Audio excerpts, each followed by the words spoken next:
Hello, here the morning news. March the 8th, marking International Women's Day with events and rallies taking place across the world to celebrate achievements as well as call for further rights for women. In Venezuela, the inaugural Congress of the National Union of Women ended Sunday. Over 8,000 delegates from feminist movements participated in the three-day event, focused on confronting what participants say are models of exclusion and oppressions promoted by patriarchy and capitalism.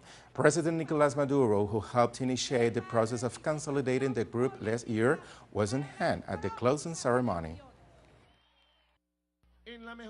In the best current of progressive, revolutionary and humanist thought, without question, it was President Hugo Chavez who refounded 21st century socialist, humanist feminism, who took up flag of feminism and declared that our country and our revolution was a feminist revolution. As people across the world mark Women's Day, tens of thousands joined the March for Life in Colombian capital of Bogotá to support the ongoing peace talks between the government and the FARC rebels. Amongst the estimated 30,000 participants in the rally were President Juan Manuel Santos, as well as leaders of left-wing parties, including Clara Lopez of the Democratic Pool. The march included rallies in other cities such as Medellin and Cali. Organizing them, former Bogotá Mayor Antana Smokus said critics of peace talks, especially former President and current Senator Álvaro Uribe, should respect the process Colombians selected. The problem of the conflict is that being dealt with in Havana, many are opposed, others support it. This would be valid if there weren't so many passions involved. We need to learn to speak from here. If ex-President Uribe wants to hear this, he is welcome. Meanwhile, the issue of transnational justice, especially the one related to reparations for, continues to be debated in the Colombian peace talks taking place in Havana. Our correspondent Natalia Margarita has more in this story. The question on how to ensure justice for victims has been one of the most pressing issues in Colombia's peace negotiations. For José Antequera, a victim himself, it is crucial that civil society engages into the debate. Justice is not opposed to peace, but rather it's its foundations. Of course, it depends on the idea that each one has of justice. But what is mainly being discussed in the country is the importance of understanding that justice in Colombia implies institutional reforms. For Antequera, who was part of the first delegation of victims participating in the negotiations in Havana, truth-seeking is one of the main demands, but also the main fear of a sector of the country that happens to oppose to the peace process. What leads them to oppose the peace process is their fear. They fear losing the power they've accumulated by violating human rights. But also they fear the country understands a truth that will discredit their continuing power. As an essential part of justice, truth-seeking should help to clarify the responsibilities of all actors that have played a role in the armed conflict. The security forces, the insurgency, and the paramilitaries are involved, but those who politically and economically sponsor the conflict also bear responsibility. Punishments and impunity have been controversial topics among the public opinion. However, lawyers have attempted to clarify that the discussion on justice can definitely not be reduced to an issue of jail sentences. A restorative justice, for instance, which implies the participation of the affected communities, and that through other ways, like for social work or other different from jail, the person responsible can be held accountable.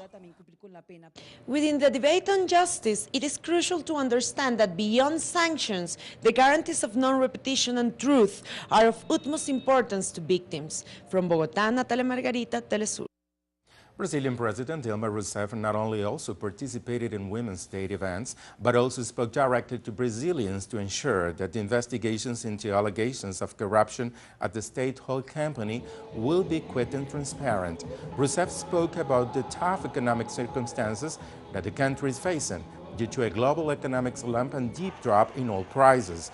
The Workers' Party leader asked Brazilians for patience, but promised the Petrobras investigation would be handled appropriately and the government would continue its redistributive programs. Com coragem e até sofrimento, o Brasil With courage and pain, Brazil has learned to practice social justice for the poor, as it has learned to vigorously enforce justice against the corrupt. And that is what is happening in the vast, free, and rigorous investigation conducted in the unfortunate episodes against Petrobras.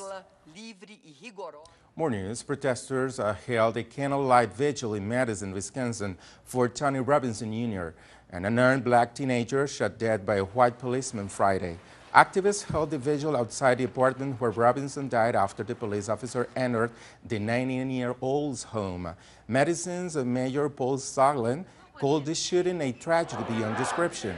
He also said the city would communicate the results of an investigation into the incident, the latest one in a string of fatal shooting of unarmed black males by U.S. law enforcement.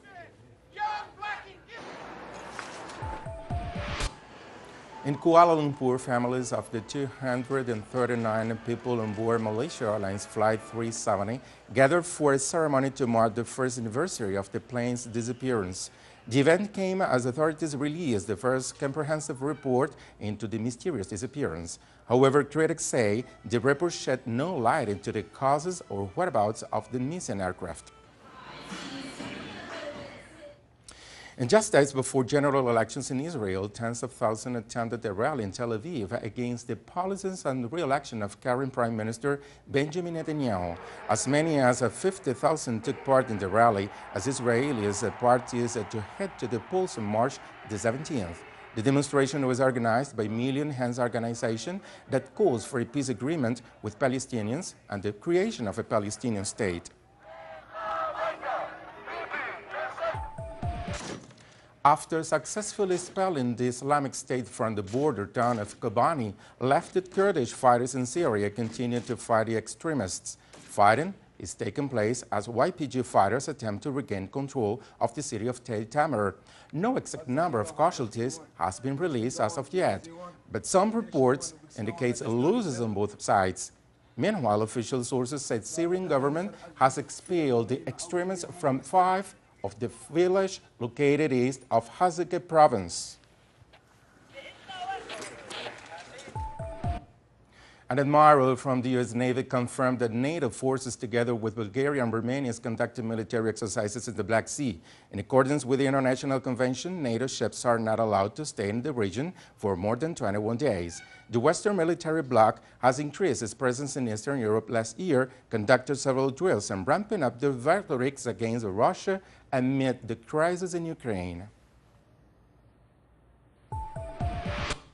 In Russia, 5 people have been arrested in connection with the murder of opposition figure Boris Nemtsov. 2 of the Chechen suspects have been charged, while a 6th one blew himself up in a grenade when police attempted to arrest him. One of the 2 suspects charged has admitted his involvement in the killing of the former Deputy Prime Minister Andrei Yeltsin.